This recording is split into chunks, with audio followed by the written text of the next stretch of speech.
Hello and welcome to episode 29 of the TRUUMAN Podcast, the podcast designed to create a generation of self-defined men. Today, I'm joined by Andy Bishop. Andy, thank you so much for being with me today. Thank you for inviting me, Lewis. It's great to be here. It's 29 episodes, mate. That's brilliant. Thank you. Every time I say a bigger number, I get more excited. So it's great that we've got this far. And with the previous 28 episodes, I'll start as I always do. Andy, in your own words, what makes you a man?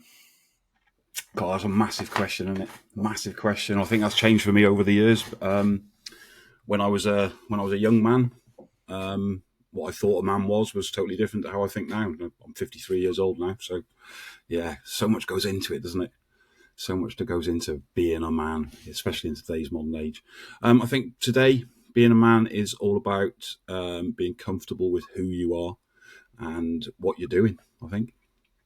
Short and sweet, but I like that you touched on that it's changed over the years as well. I think that's the main purpose of the question, right? Is to ask it to yourself a lot so that you can understand where you are at each point in your life and sort of make a decision from there. So yeah, Andy, in sort of your own words, what is it that you do in the space? So I found myself in working in the kind of the men's world and the mental health space in 2017. I think it really started to kind of kick off. I'd kind of been dipping my toe in the water a little bit over the preceding couple of years. So the way I found myself in this space, I got diagnosed with depression back in 2004, something like that. At the time, I was working in a man's world. I was in the military. 2004. It's only 20 years ago, but it was a different world when it came to the conversations that we're having today. And I gave that depression diagnosis a good stiff ignoring because that's the way I'd been brought up. Depression wasn't a thing that happened to men like me, especially not in the military.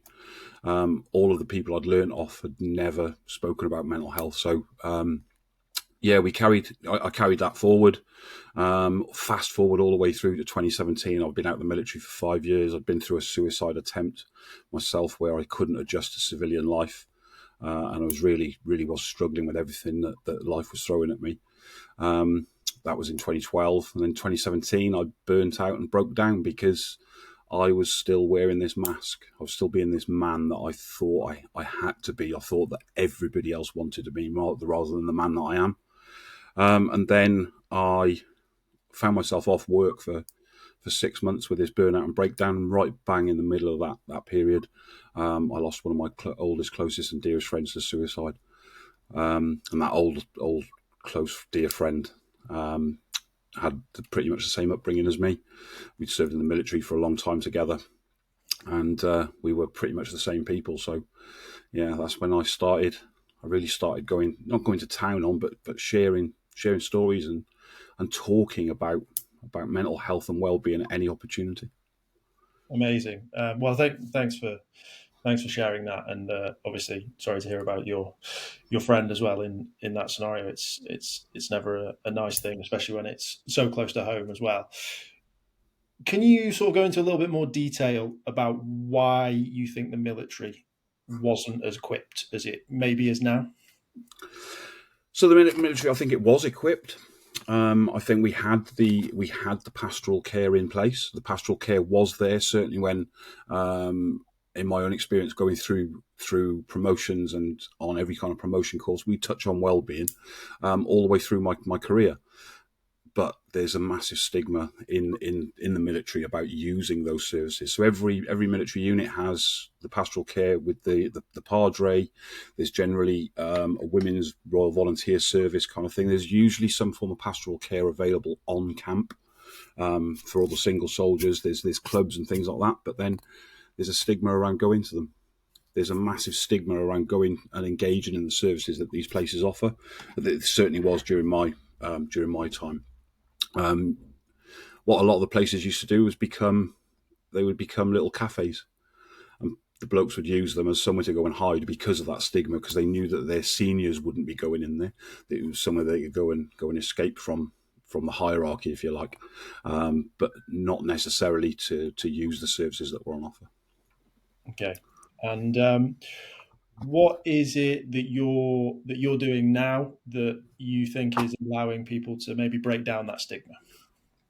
So I'm start to sound a little bit almost egotistical here. I'm a big fella. I'm 53 years old. I've got no hair. I've got a massive beard. I'm covered in tattoos. I've got an ex-military background. I ride a big, massive motorbike. If you're going to draw a bloke, it's going to be somebody that looks like me, especially if you put the word tough in front of it. Yeah. And I regularly get up, and this is how I kind of found my way into what I do with the Man Gang. Is I tell people my story. I tell people what my story was, but I also tell them the later chapters and how I get on with life now. And I think what I do there, along with a number of other people that I'm incredibly humble to work with, I think what we do is we break down that perception, because we present that image, and the judgment people have of us when we appear is usually formed within the first 3 or 4 seconds, and then we smash that image. We smash it everywhere. And I think that's part of the hidden kind of, I'm not going to say talent. I'm just going to think, I think it's maybe we're good at breaking stigma. And everybody's got that power, because nobody knows what's going on beyond the smile, right? Yeah. Well, the smile is the best disguise, most definitely. It's not. It's usually the happiest person, right, that needs to speak the most as well. Is something that I found most definitely. Would you say that you talking about this as you described yourself as a typical manly man, have you been met with any backlash, or what have you been met with as you started to talk with it from the general public rather than specifically the groups that you've been working with? Oh, do you know what? From the general public, so there's some great. I've got some great anecdotes about when we first set up the Man Gang, and the resistance that we got to the Man Gang, mainly to the name, the Man Gang. Apparently, it in certain people it promotes images of violence, and it promotes images of loads and loads of negative stuff.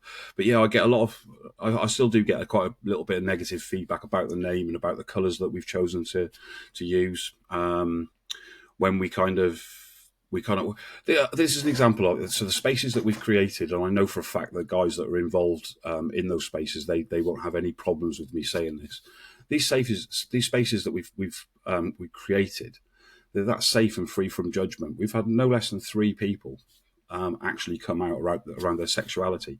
They haven't even spoken to their families about it yet. They can sit in these groups of men, because there is absolutely no judgment there, and open up for the first time about their sexuality, and then go on and improve on a daily basis. So we obviously support things like LGBTQ Awareness Month. We support Pride and things like that, and we get a lot of backlash for that, which I don't get it. I really don't get it at all. To be living in a world where people are persecuted just for being in love, it's just not right. Yeah, it's bizarre that there's a conversation around men needing to talk more, and then when these spaces are created, that they are perceived as negative or creating toxic masculinity or promoting violence, as you said in your scenario. It's bizarre. And what would your message be to someone that maybe thinks that from the surface looking in on it? Just come along and have a look. Come and join in. Come and have a chat. If you, and it's natural for people to be scared going into this environment. It's not something that we as men are good at. You get that little kind of bit of anxiety, maybe a little bit of fear about going into a new situation. And that's that we make all our events and everything that we do as accessible as possible. So we take it in stages. The first stage is normally a phone call, and we kind of not thrive, but we really go to town on the confidentiality, because without the confidentiality, I don't think these groups can work. So we don't even ask people's names. So I'll take a phone call that I'll tell them my name if I'm speaking on the phone, but we don't ask theirs. We might ask what area of the country they live in, so that we can send them to the closest group. That's as far as it'll go. And if they want to turn up and say their name's John Smith, that's absolutely fine. And then we wait outside. There's no pressure to come in Yeah. and to talk. And that's one of the biggest questions that we get is, do I have to do anything? Just show up. Is it okay if I sit in the corner and just listen? That's absolutely fine. 9 times out of 10, the people that say that, you can't shut them up by after they've got in there for the first 5 or 10 minutes. But it always starts their conversation and the stuff they're talking about. It always starts with, I can't believe I'm doing this. I can't believe I'm doing this. I can't believe I'm talking about this to a bunch of strangers. But then we've got a question at the end of their kind of dialogue, and the end of the evening is, how are you feeling now? Yeah. And it's always better. They always feel better for that little offload. Amazing. So where are you based? What locations are you based in at the moment? So we're not massive. We're not a massive organisation. We're only in Hampshire at the moment, so around the Southampton area. We've got a few groups around Southampton, Eastleigh, Winchester, and Romsey. So yeah, just a few groups there. We got quite a big reach. I mean, during lockdown, when we were on these kind of platforms all the time, we were reaching all around the world. We had guys coming in every other day, almost literally from all over the world, all over Europe, US, Canada, Mexico. Yeah, there was people coming from everywhere. It was brilliant, amazing thing to be part of. Yeah, super amazing.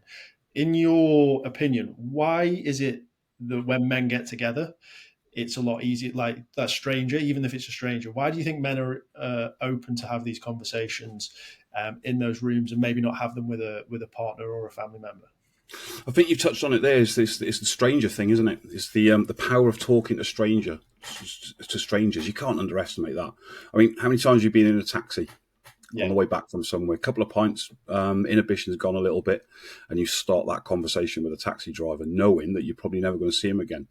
That taxi driver's facing the same way as you. He's taking you to your destination. Therefore, he's seen to be on your side, and I think that's part of the attraction. You're not going to get negative judgment from strangers if they're there for the same reason. So yeah, it's like magic. It is absolutely like magic. I imagine it's quite addictive for you, right? Like the seeing it sort of unfolding and seeing people opening up. It is. It's quite strange as well, because it can be very painful as well at times. It can be very emotionally draining at times. But then all it takes is one person just to say, "Oh, thank you." Or I remember one of the first letters of gratitude that I ever received, and it was from a chap's mum. And all she wrote, she sent me a little card, and it just said, "Thank you for giving me my son back." And I was blown away by that, absolutely blown away. In fact, she actually came in and hand delivered that card. That's quite a funny story. We had 2 football legends from the Southampton area. In fact, 3 football legends. So Laurie McMenemy, the giant, I don't know if you've ever come across him, giant football manager, big Geordie fellow. He was an ex-guardsman as well, so it gives you an idea of the size of him. Yeah. So there's him, Francis Benali, who's he spent a lifetime, his whole career at Southampton. So he's a bit of a Southampton legend. And Mark Dennis, the original Psycho, before Stuart Pearce came on the scene. So the 3 of them are in the cafe, and I was chatting to Laurie McMenemy, and he was asking me about about some of the similar questions. So you've been asking me today, Lewis, and then this little old lady came in, and it's in a cafe, in a coffee shop. There's plenty of cake and snacks and everything all around, and she had this little tray of savoury goods. And she's like, "Where's Andy? Where's Andy?" And she didn't care who I was talking to. She just barged these people out of the way like they were nobody, and she said, "These are for you." And that's where she gave me the little card that said, "Thank you for giving me my son back." And it was like such a special moment. Yeah, wow. I mean, it's amazing, right? Do you feel you get more praise from partners and family members, or is it equal? It's probably a 50-50 split. Yeah, you get we do get gratitude from the people that those men matter to, but the gratitude from the men themselves as well. It's always. And do you know what? There's one of the things I said about changing and stuff. That's one of the things that I never used to be able to take those kind of compliments and those little acts of gratitude. I always used to say, "Oh, well, yeah, all I've done is create a space. It's you boys that have done all the magic." But then this chap sat me down, and he's one of our facilitators now. He's a chap called Eric, and he said, "Andy," he said, "if I gave you a Rolex watch," he said, "if I slid that across the table for you and said that's a gift for you, what would you say?" I say, "Oh, thank you." He said, well, why do you do that? Why do you downplay it? Why do you say, oh, it's not me? Why do you deflect that gratitude when people give you gratitude about what you're doing and about the man gang and stuff like that? And it was really was a valid point. It really was a valid point. I think we're as a human race, we're not very good at taking compliments, are we, and taking that gratitude. But nowadays, just a simple thank you is reciprocal enough, you know. Yeah, it's I think I I get messages now saying thank you for the podcast and things like that, and it's still a bit surreal that one, people are listening, and two, that people are getting enough from it that they can reach out and say it. So yeah, I sort of get where you come from with the getting the thanks. Can I talk to you about the word mental health? What is your view on that terminology? Again, that's another big, deep question. Yeah, mental health. It's yeah, we're getting better at using it. We're getting better at understanding the definition of it. Sometimes it still gets used in the wrong kind of way. But that's because people don't know any different, I think. But the education's getting out there then and now. I think maybe if I go back to maybe 2017 it was quite a dramatic year for me. So during that period, I was working as a health and safety trainer. And I was working closely with the construction industry teaching brand new people coming into the industry, supervisors, managers, directors, and things like that. Whilst I was off work for the that 6-month sabbatical I was telling you about, one of the accredited bodies that I was training for, they'd put mental health into the syllabus on their kind of standard courses, and there was standard mental health training on these courses. And I used to use that as a question to the group, and I'd say, right, who's got mental health? And only one or two of the chaps would put their hands up. Or maybe one man would very tentatively put his hand up in the air, and it'd be like, right, okay, what about the rest of you then? So nobody else has got mental health. Let's reframe that. Let's go with who's got physical health, and everybody would put their hand up. And that's, I think, nowadays when you ask it, people look at you the way I used to get looked at when I asked that physical health question. They say, well, everybody's got it, haven't they? Everybody's got mental health. It can be good or bad. So the education is getting out there, which is amazing to see. But I think well-being is probably a better way, because there's still that misunderstanding about mental health, that mental health is always negative. That there's always something wrong inside your kind of coping strategies that is going wrong, that causes you the issues. It can be triggered by anything, right? A down period in your life, depression, can be triggered by absolutely anything. We're coming to the end of the football season. In a few days' time, all Arsenal fans all over the world are going to be a bit depressed, aren't they? That's nothing to do with the makeup of their mind or anything. They're going to be feeling naturally depressed. Yeah. It's You're not an Arsenal fan, are you? no, Stokes for my sins. So maybe I've been depressed since we've left the Prem, so about 10 years. Do you think the stigma around mental health is still there for men? You said the education's getting there, but do you think it's still there a bit?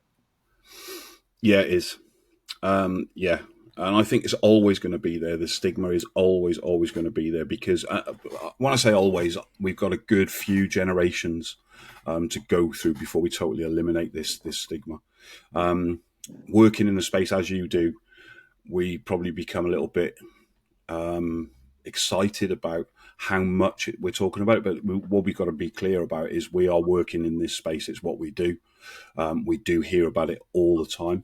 Now, as with one of my other hats on, I'm an ambassador for the construction industry charity. I spend a lot of time on construction sites speaking in front of huge amounts of people, and the stigma is still there without a shadow of a doubt. Even when we're explaining to a man, a woman, somebody in the construction industry that the help is there, it's free, it's confidential and stuff like that, they're like, oh yeah, I'm not sure. I'm just not sure, because that stigma, that worry is still there. Now, where that is coming from, whether that's in relation to their job security, whether that's in relation to the kind of lad culture that exists in male-dominated industries. I'm not sure, but there is still a stigma around there. I think it's also reflected in the suicide rates as well. We haven't seen too much of a reduction, a growth, if any, especially in certain age groups amongst men, which, that tells me the stigma is still hugely out there. Yeah, it's huge. You touched on two great points that I wanted to touch on. What needs to change in these male-dominated industries, do you feel?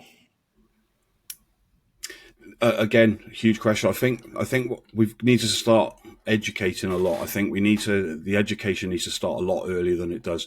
You touched on the military earlier on. The military nowadays, in all of the training, they are.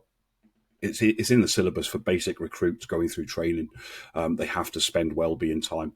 They are trained on resilience. They're trained on good coping strategies and stuff like that. And they're encouraged to speak out. MHFA England, for example, they've developed an armed forces specific course, developed specifically for the armed forces. So education around everything is absolutely paramount. I think it needs to start at a very younger level, and this is why I think the generational aspect. We are a few generations away from totally eliminated, if we ever do. So education. We've got to get away from the putting posters up on the back of toilet doors. What's that all about? Do you know what I mean? When's that ever? Yeah, it's a great marketing strategy and all that kind of stuff, but we've got to be doing this. And not just this, we've got to be physically connecting with people, and that's what I think needs to change. We need to create physical connection and communities where trust is key. And we can still have the banter, and we can still have the laughs and the jokes, but we've got to have this trust and this face-to-face, actual, real-world communication. My biggest concern is that men's mental health is becoming popular and used more of a marketing tool rather than for good. And I think that's my hope, is that it gets people talking more, but two, it isn't used as a marketing tool and is used on like events and things like that, rather than, like you say, crap posters in crappers, essentially, which is where we're currently at.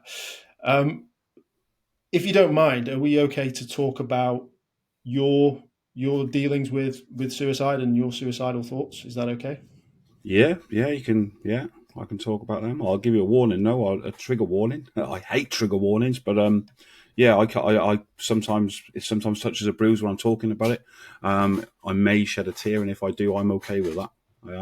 It's one of the great healing things about talking about stuff like that. Is it lets me release some emotions that I do still bottle up from time to time. So yeah, just to warn you, if you do get uncomfortable with seeing a big fat bald bloke cry, then now's the time to walk away. Time to turn off. So maybe let's start with the build-up, because that's usually more important than the actual break, shall we say. So talk us through that sort of build-up to the attempt. So I'm a bit of a serial kind of suicide attempter, I suppose. I live with a condition called bipolar disorder, which was diagnosed in 2008.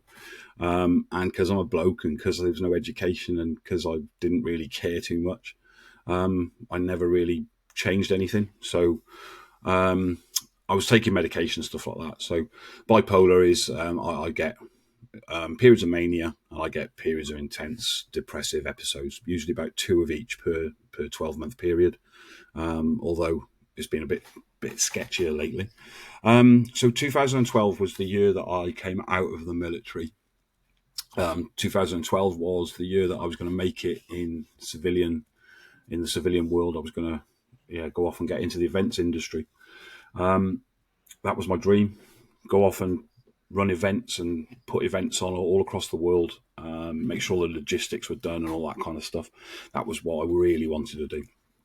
So I applied for a job on a small event that was happening in London at the time. I'm not sure if you remember a little event that was in London in 2012. It's a little small one, yeah. So the Olympics. Applied for this job, right? First ever job interview, first ever kind of civilian job application. And I absolutely nailed it. I got offered this amazing position with the Olympics. So that was 2012. I was coming out of the military. I remember standing outside the coffee shop in Romsey, beautiful kind of spring day, and my phone started ringing, and it was a London number. So I answered it, and it was the lady from the London organising committee of the Olympic Games. And I said, "Oh, brilliant! I'm so glad you called. I've been waiting to hear from you. You haven't sent me my reporting date, my kind of joining instructions or anything like that yet." And she said, "Oh yeah, about that, we've withdrawn the offer of employment." I mean, like a month and a bit ago, I'd been on the 24th floor of the Barclays Tower, looking out over this place where I was going to be working and my events industry career was going to start. And then she said, "Yeah, we've withdrawn the offer of employment." And I said, "Say that again?" She said, "Yeah, you're not coming to work for us anymore." My obvious question was why. She said, "We don't have to tell you why. Goodbye," essentially. And literally, this phone call was over and done with in about a minute. And I stood there and I was like, "Whoa, what's going on here?" Now, my resilience at the time was pretty good. I just come out of the military. That was my first ever job interview. We kind of learn from our experiences, don't we? So I thought, it can't be that hard. I've just nailed this amazing job. Even though they're not giving it to me for whatever reason, it's not going to be that difficult to get a new worthwhile kind of career. So off I went and started applying for roles. I started applying for jobs, maybe 10 or 15 the first week, then maybe 20 or 30 the next week. And yeah, it just started going downhill. Now, financially, everything's really good. When I came out, when anybody comes out of the military, certainly from my era, the pension scheme is really good, and you're in receipt of your monthly pension from the day you leave. It gets paid. You get a big lump sum and a monthly income. So financially, everything's absolutely fine. But when you've worked in the military for 22 years, you've got up every single morning, you've had a purpose. And that was the bit I was really struggling with. The further away I was going from the camp gates, if you like, and not having anything to see, I was just a bloke. And not just that, I was a bloke that was unemployed. All right, I've got the money in the bank and stuff, but I had no purpose. And that started to really get me down. So I really started kind of doubling down my efforts to get a job, and I was applying for jobs with everything. It started off, I was applying for really kind of management kind of positions, so that was like commensurate with the roles that I'd been doing in the military and my skill set. And when I wasn't successful with them, I was applying for absolutely everything. I don't think there was any jobs in the local area that I didn't apply for. Applying at supermarkets, I was applying for 0-hour contract jobs, call centre jobs, you name it, I was applying for these jobs, and every time it was no. I was hearing phrases like, "You're overqualified," or "Sorry, you don't fit the candidate profile," and all these kind of things. But I was getting so much more demoralised. And then, I was just going down. I started convincing myself that I was a burden to my family, to my friends, to society. I just convinced myself that I was giving nothing to anybody, which was the beginning of that kind of suicide plan. I'd sit and watch the family get up and go to school and college and work and stuff, and like dread them coming back in at the end of the day, because I wasn't dreading them coming home because of the connection and stuff like that. I was dreading the questions and the talking. Picture the scene when you're coming from school or work or wherever you've been. "Hello, how are you? What have you been up to today?" And that's coming back, don't you? Yeah. So I couldn't tell them I'd been planning my suicide. I couldn't tell them that I'd been sitting on the sofa crying my eyes out, or standing on a bridge looking over a bridge. I couldn't talk about things like that. That just wasn't stuff that was there. So I was just going down.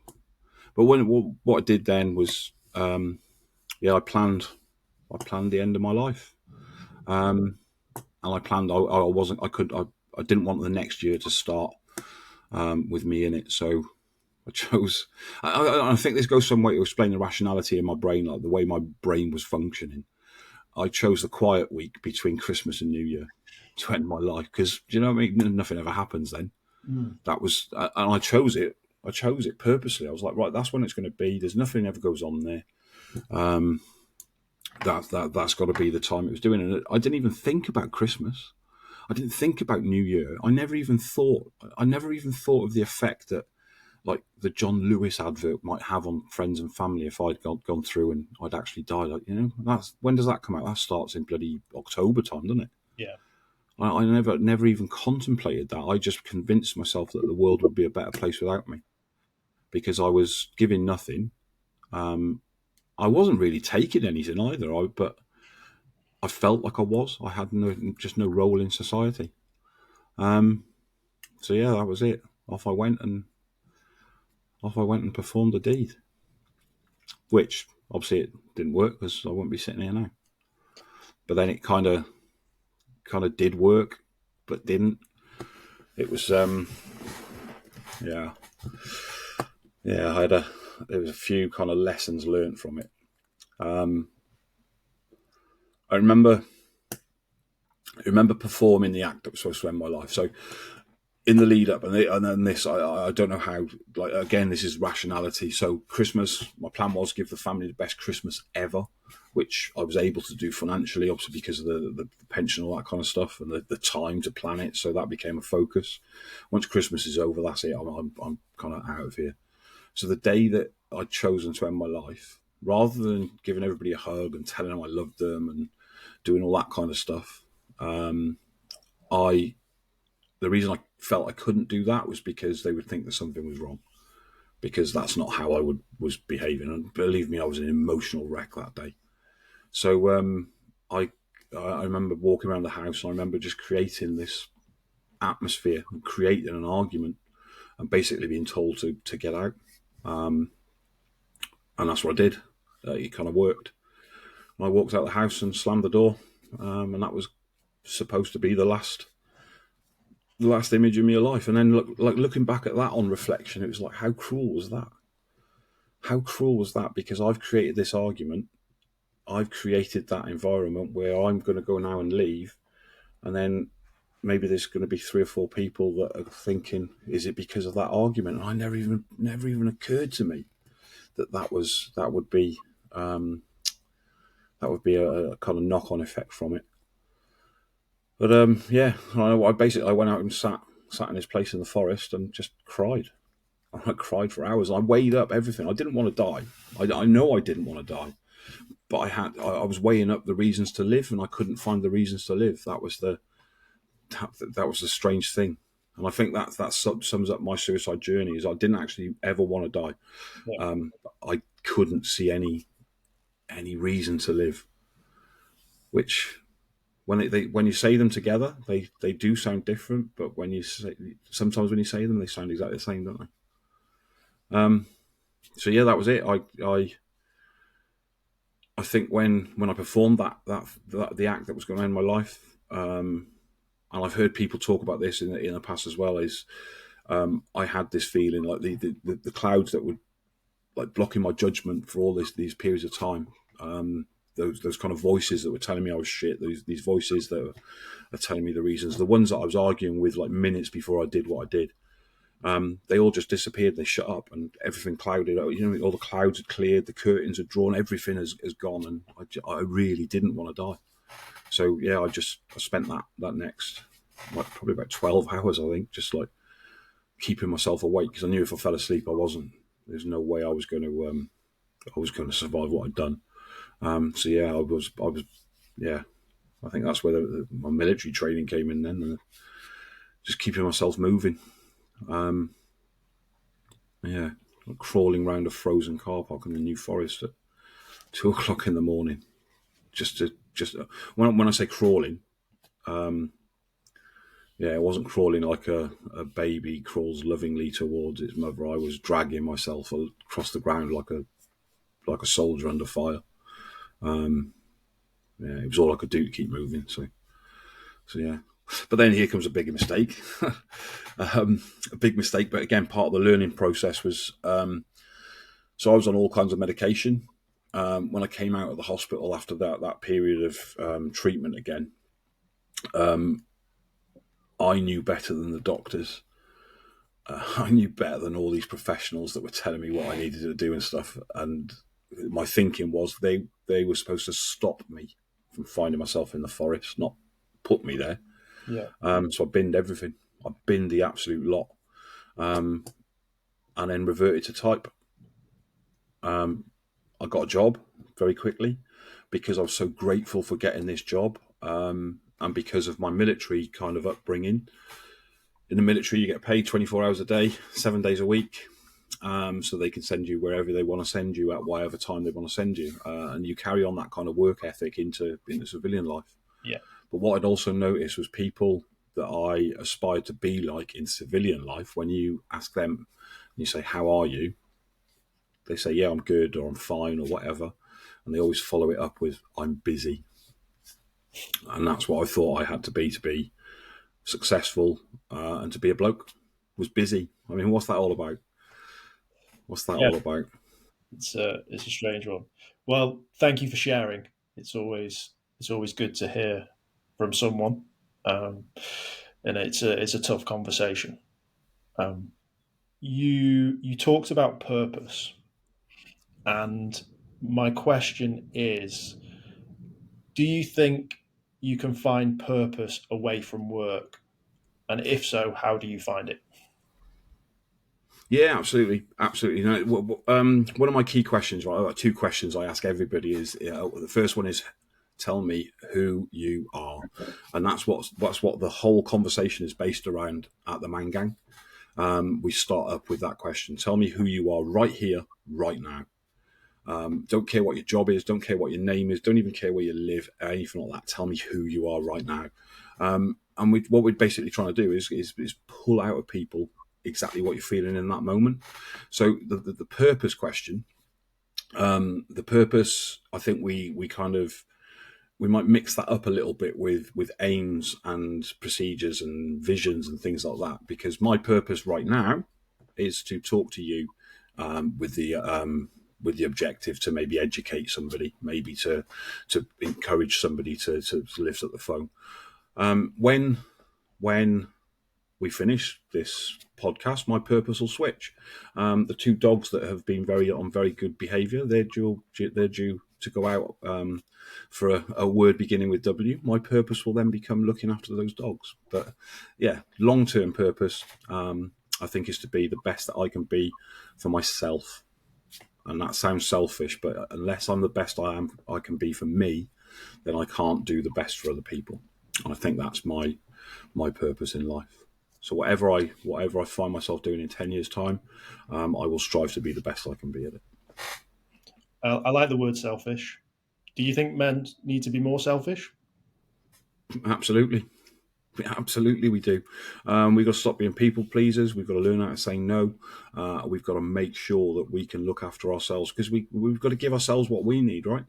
We can't give to somebody else if we're not giving it to ourselves first. Yeah, no, I completely agree. I think it's the biggest. I think it's one of the biggest problems is people pleaser. You have the weight of a million people on those shoulders, which isn't necessarily the right thing. So yeah, Andy, in your opinion, what's needed more of, or what's needed to change in the men's space and the mental health space to encourage men to talk, or a reduction in the negative side of mental health? So I think, and this is very personal to me. I never realised the space, and I think you picked up on this earlier on in one of the comments that you made about it becoming a marketing strategy and that kind of stuff. There are amazing people and amazing organisations that are working in this space and are very active in this space, doing fantastic things. Often very, very small. Some are very, very big.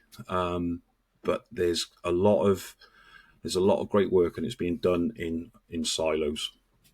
there seems to be almost it's my kind of it's my baby, you ain't having any part of it kind of thing. I think we've got to get rid of all that, and we've got to realise what the fundamental aim of working in this space is all about, and that's to promote positive well-being, positive mental health, and provide support and that where it's needed. And I think to do that, we've got to start collaborating. We've really got to start working together, promoting each other's services, and it's something that I pride myself on. If Lewis, if you wanted to start a men's group tomorrow, whether you want to call it Man Gang, whether you want to call it Lewis's Laugh a Lot group or whatever, whatever you want to call it, if I've got anything that can help you, mate, you're welcome to it for free. I'll share the documents with you right here, right now, and that goes to anybody that wants to start something like a men's support group. I don't have a monopoly on it, but I don't want people to experience the loss of a loved one like I've experienced and like many other people do every single day. So if you're welcome to have what I've got, if it'll help us towards that aim. It's definitely bigger than a one-man job. I think that's fair to say. I completely agree with that. It's I've actually met the other side of that. I've met someone who thinks that they're going to solve it all by themselves, which was funny. Well, very best of luck to them. Very best of luck to them, but it's not going to happen. Do you know, mate? We'll all make mistakes, and it's all part of a journey, right? And purpose and stuff like that. When I first started being an ambassador for the construction industry, for the Lighthouse charity, and going out onto these construction sites, I was getting such great feedback from the talks. I was speaking to people, like 5 or 6 people after a talk would come up and say, "Oh, mate, have you got a minute? Can you help with this? Can the charity help with this?" And I thought I'd cured suicide. Do you know what I mean? I was like, I've cured this. This is it. Brilliant. I was really, and this was very early on. I'm so glad I'm so glad it happened. I wish it never happened, but it happened at exactly the right time. I got a phone call from somebody that I'd done a talk for and spent some time on a construction site with, and he said, "Andy, I don't know what to do. One of our blokes killed themselves last night." And I was like, "Whoa!" And we went through the conversation, and we were having the conversation about it and all the natural kind of questions that were happening. And then I had this thing. I was like, I remember his name. I can picture the man. He was on that talk, and that was almost like a wake up call. I've got to double down on the effort to get out there. Yeah. But also, what I've got to realise is I ain't going to reach everybody doing what I'm doing. I might not have been the right person for that man to listen to that day, which is. Again, it was very early days of that kind of campaign. We've now got 9 people and 9 different people with 9 different stories. So there is something there that hopefully everybody can relate to. But that really was a big wake up call. And I don't think we're ever going to eliminate suicide. Suicide's always going to be a thing. I think we need to break it down into stages. We need to see a reduction. I think we need to see parity between male suicide and female suicide. I think that's got to be a kind of target, and I think a downwards kind of parity. I don't want females to come up suddenly start coming up and an increase in female suicide. You know, I'd just like it to be a parity. I think is something we need to aim for. I think the really nice way to sum that up is you're not going to resonate with everyone is really important. Like there needs to be essentially everyone needs a voice. All 4 billion men need a voice because you're going to have these sort of back and forths. Andy, just to sort of finish off, are you able to sort of let people know where you are or where to find you if they resonated with you or, like you say, want to start one of these groups themselves? Yeah, so I'm on LinkedIn, quite active on LinkedIn. You can find me on there. My name's Andy Bishop. There's also a page on there dedicated to the Man Gang. So just search for Man Gang UK. And you can have a look on our website, mangang.org. And all the links and everything to all our socials, the ways to get in touch with us are all on there. And if you are in the Hampshire area and you do fancy a trip out, we meet every Wednesday from 6:30. Locations again on the website. And we have a walk and talk meeting on on a Saturday, and we're also involved in a huge project which is going to be seeing 2,000 men. I'm not going to say dancing, but they are dancing. 2,000 men moving in a coordinated manner in Southampton in 2026. And it's already working. It's all about connecting men, banishing loneliness, getting men connected and giving them a little bit of purpose. And that's called the Big Movement Project. So, yeah, get on my socials to follow that. Thank you for your time, Andy. It's greatly appreciated, and thanks for sharing your story.